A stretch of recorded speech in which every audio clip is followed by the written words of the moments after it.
शांति 7 मार्च 2023। बाबा के महावाक्य।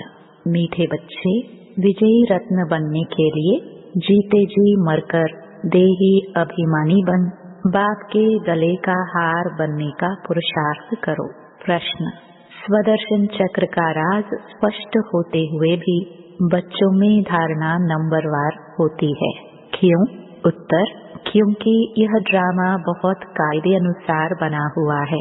ब्राह्मण ही 84 जन्मों को समझकर याद कर सकते हैं, लेकिन माया ब्राह्मणों को ही याद में विघ्न डालती है, घड़ी घड़ी योग तोड़ देती है।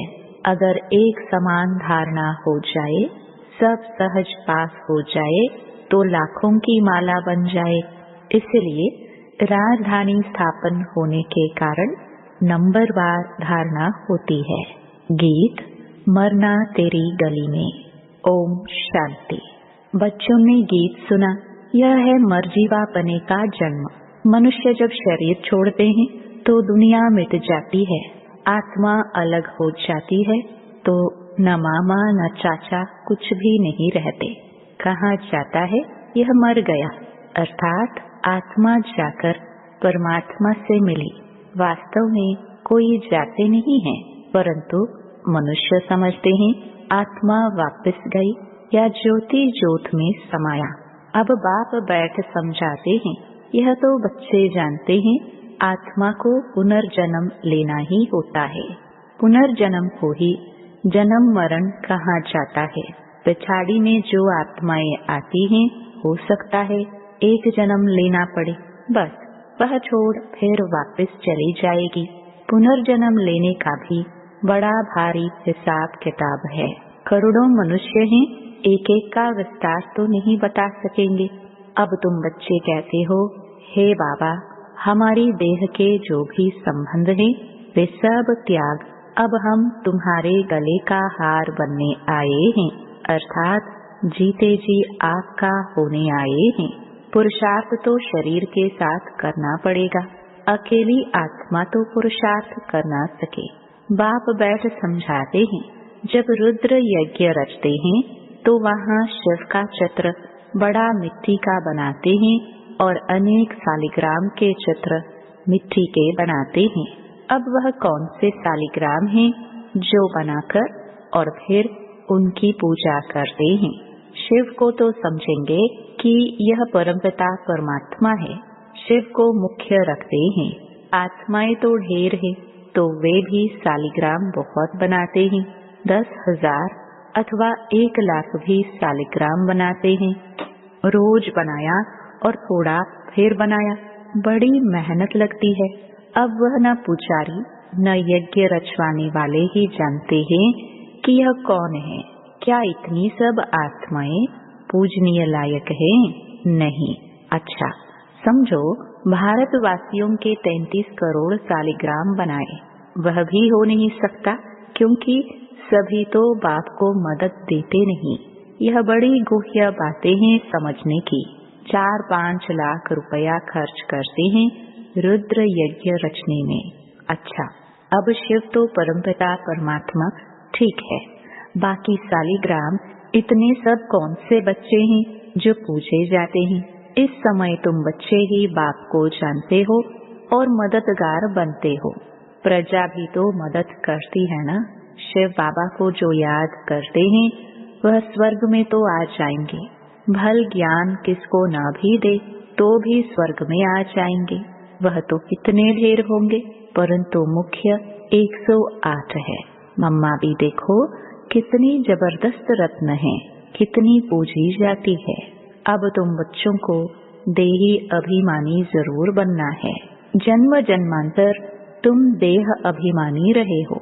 कोई भी मनुष्य ऐसे नहीं कहेगा कि मैं आत्मा परमपिता परमात्मा की संतान हूँ। संतान है तो उनकी पूरी बायोग्राफी मालूम होनी चाहिए। पारलौकिक बाप की बायोग्राफी बड़ी जबरदस्त है। तो बच्चे कहते हैं, अब जीते जी मरकर बाबा हम आपके गले का हार जरूर बनेंगे। आत्माओं की भी बड़ी बड़ी माला है, वैसे ही फिर मनुष्य सृष्टि की बड़े पे बड़ी माला है। प्रजापिता ब्रह्मा है मुख्य। इनको आदम, आदिदेव, महावीर भी कहते हैं। अब यह बड़ी गुह्य बातें हैं। तुम समझते हो हम सब आत्माएं एक निराकार बाप की संतान हैं और यह मनुष्य सृष्टि का सारा सीजरा है, जिसको जीनोलॉजिकल ट्री कहा जाता है। जैसे सरनेम होता है ना, अग्रवाल, फिर उनके बच्चे पोत्रे अग्रवाल ही होंगे। सीजरा बनाते हैं ना, एक से फिर बढ़ते बढ़ते बड़ा झाड़ हो जाता है। जो भी आत्माएं हैं वह शिव बाबा के गले का हार है। वह तो अविनाशी है। प्रजापिता ब्रह्मा भी तो है। नई दुनिया कैसे रची जाती है? क्या प्रलय हो जाती है? नहीं, दुनिया तो कायम है। सिर्फ जब पुरानी होती है तो बाप आकर उनको नया बनाते हैं। अभी तुम समझते हो हम नए थे। हमारी आत्मा पवित्र नहीं थी, प्योर सोना थी। उनसे फिर हम आत्माओं को जेवर, शरीर भी सोना मिला। उनको काया कल्पतरु कहते हैं। यहाँ तो मनुष्यों की एवरेज आयु 40-45 वर्ष रहती है। कोई कोई की करके 100 वर्ष होती है। वहाँ तो तुम्हारी आयु एवरेज 125 वर्ष से कम होती नहीं। तुम्हारी आयु कल्प वृक्ष समान बनाते हैं। कभी अकाले मृत्यु नहीं होगी। तुम आत्माएं शिव बाबा के बच्चे हो। ब्रह्मा द्वारा जरूर ब्राह्मण पैदा होंगे। उनसे फिर प्रजा रची जाती है। पहले पहले तुम ब्राह्मण बनते हो। ब्रह्मा मुख वंशावली। शिव बाबा तो एक है, फिर माता कहाँ? यह बड़ा गुह्य राज है। मैं इन द्वारा आकर तुम बच्चों को एडॉप्ट करता हूँ, तो तुम पुरानी दुनिया से जीते जी मरते हो। वह जो एडॉप्ट करते हैं वह धन देने के लिए करते हैं। बाप एडॉप्ट करते हैं स्वर्ग का वर्षा देने के लिए, लायक बनाते हैं, साथ में ले जाएंगे। इसलिए इस पुरानी दुनिया से जीते जी मरना है। गृहस्थ व्यवहार में रहते पवित्र बन बाप का बनना है। हम वहाँ के रहने वाले हैं। फिर सतयुग में सुख का पाठ बजाया। यह बातें बाप समझाते हैं, शास्त्रों में तो है नहीं। अब बाप बैठ तुम आत्माओं को पवित्र बनाते हैं, आत्मा की मैल निकालते हैं। तुमको ज्ञान का तीसरा नेत्र मिलता है। उन्होंने फिर तीजरे की कथा बैठ बनाई है। वास्तव में बात यहाँ की है। तुमको ब्रह्मांड से लेकर सारी सृष्टि के आदि मध्य अंत का सारा समाचार मिल जाता है। बाप एक ही बार आकर समझाते हैं। सन्यासी तो पुनर्जन्म लेते रहते हैं। यह तो आया और बच्चों को पढ़ाया, बस यह तो नई बात हो जाती है। शास्त्रों में यह बातें हैं नहीं। यह बहुत बड़े ते बड़ा कॉलेज है। कायदा है 1 हफ्ता तो अच्छी रीति समझना पड़े, बच्चे में बैठना पड़े। गीता का पाठ अथवा भागवत का पाठ भी 1 हफ्ता रखते हैं ना, तो 7 रोज बच्चे में बैठना पड़े। विकारी तो सभी हैं। भले सन्यासी घर बार छोड़ निर्विकारी बनते हैं, फिर भी जन्म विकार से लेकर फिर निर्विकारी बनने लिए सन्यास करते हैं। कई पुनर्जन्म को भी मानते हैं, क्योंकि मिसाल देखते हैं। कोई बहुत वेद शास्त्र पढ़ते पढ़ते शरीर छोड़ते हैं, तो उन संस्कारों अनुसार फिर जन्म लेते हैं। तो छोटेपन में ही शास्त्र अध्ययन हो जाते हैं।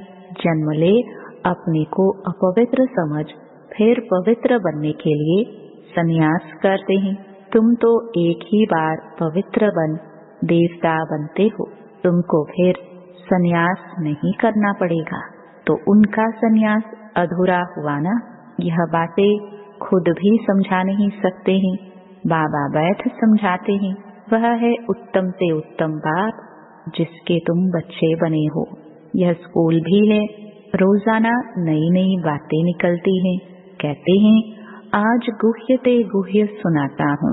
नहीं सुनेंगे तो धारणा कैसे होगी? अब बाप बैठ समझाते हैं।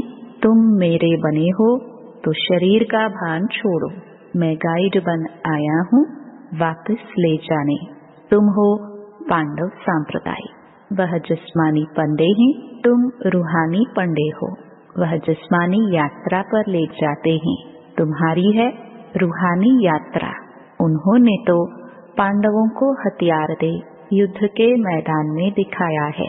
अभी तुम बच्चों में भी ताकत चाहिए, बहुत होते जाएंगे तो फिर ताकत भी बढ़ती जाएगी। तो बाप बैठ समझाते हैं कि मैंने तुमको गोद में लिया है इस ब्रह्मा द्वारा, इसलिए इनको मात पिता कहा जाता है। यह तो सब कहते हैं तुम मात पिता, हम बालक तेरे। अच्छा, उनको तो गॉड फादर कहा जाता है, गॉड मदर तो नहीं कहा जाता। तो मदर कैसे कहते? मनुष्य फिर जगदम्बा को मदर समझ लेते हैं, परंतु नहीं, उनके भी माता पिता हैं। उनकी माता भला कौन सी है? यह बड़ी गुह्य बातें हैं। गायन तो है, परंतु सिद्ध कर कौन समझाए? तुम जानते हो यह माता पिता है, पहले है माता। बरोबर तुमको इस ब्रह्मा माता के पास पहले आना पड़े, इनमें प्रवेश कर तुमको एडॉप्ट करता हूँ, इसलिए यह माता पिता ठहरे। यह बातें कोई शास्त्र में नहीं है, यह बाप बैठ समझाते हैं कैसे तुम मुख वंशावली बनते हो। मैं ब्रह्मा मुख से तुमको रचता हूँ। कोई राजा है, कहेंगे मुख से तुमको कहता हूँ तुम मेरे हो, यह आत्मा कहती है, परंतु उनको फिर भी मात पिता नहीं कहेंगे। यह बड़ी वंडरफुल बात है। तुम जानते हो हम शिव बाबा के बने हैं, तो यह देह का भान छोड़ना पड़े। अपने को आत्मा अशरीरी समझना मेहनत का काम है। इसको कहाँ ही जाता है। राजयोग और ज्ञान दोनों अक्षर आते हैं। मनुष्य जब मरते हैं तो उनको कहते हैं राम राम कहो, या गुरु लोग अपना नाम दे देते हैं। गुरु मर जाता है तो फिर उनके बच्चे को गुरु कर देते हैं। यहाँ तो बाप जाएंगे तो सभी को जाना है। यह मृत्यु लोक का अंतिम जन्म है। बाबा हमको अमर लोक में ले जाते हैं, वाया मुक्ति धाम जाना है। यह भी समझाया जाता है जब विनाश होता है तो यह कलयुग का पूर्व नीचे चला जाता है, सतयुग ऊपर आ जाता है। बाकी कोई समुद्र के अंदर नहीं चले जाते हैं। यहाँ तुम बच्चे सागर के पास आते हो रिफ्रेश होने। यहाँ तुम सम्मुख ज्ञान डांस देखते हो।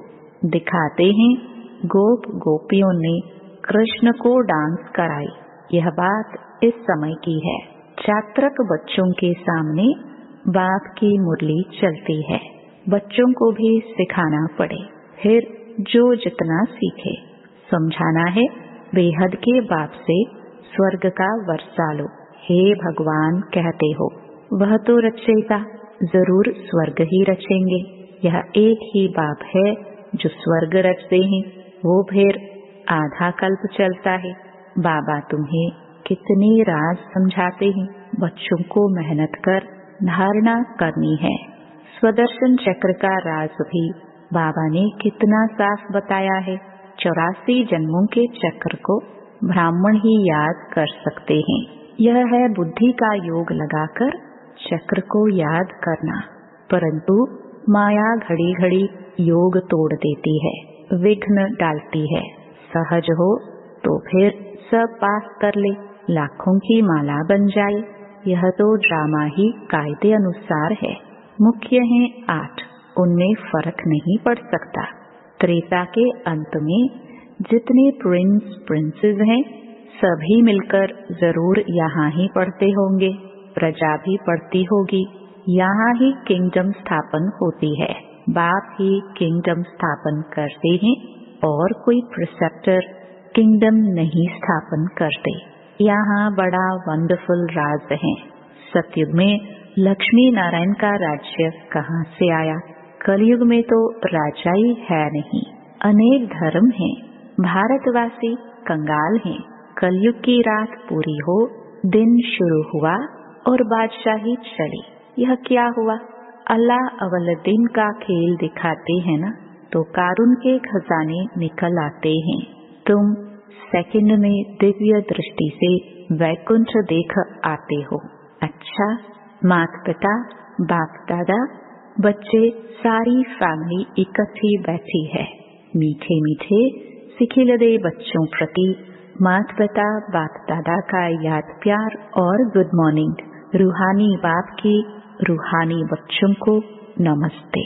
धारणा के लिए मुख्य सार। पहला, बाप समान सभी को रिफ्रेश करने की सेवा करनी है। चात्रक बन ज्ञान डांस करनी और करानी है। दूसरा, इस शरीर का भान छोड़ पुरानी दुनिया से जीते जी मरना है। अशरीरी रहने का अभ्यास करना है। स्वयं को स्वर्ग के वर्षे का लायक भी बनाना है। वरदान, होली के अर्थ स्वरूप में स्थित हो, सच्ची होली मनाने वाले हाईएस्ट होलीएस्ट भव। होली अर्थात जो कुछ हुआ वह हो गया, हो लिया। जो सीन हुई, होली अर्थात बीत गई। बीती को बीती करने के लिए सदा ड्रामा की ढाल को यूज करो। होली का रंग पक्का तभी लगता है जब हर वक्त याद रहता कि होली, जो बीता हो गया। वह कभी ड्रामा की कोई भी सीन देखते क्यों, क्या, कैसे, इन प्रश्नों में उलझते नहीं। सदा ज्ञान मंथन कर अपनी होलीएस्ट और हाईएस्ट स्टेज बना लेते हैं। स्लोगन, सबसे बड़े धनवान वह है जिनके पास पवित्रता का सर्वश्रेष्ठ खजाना है। ओम शांति।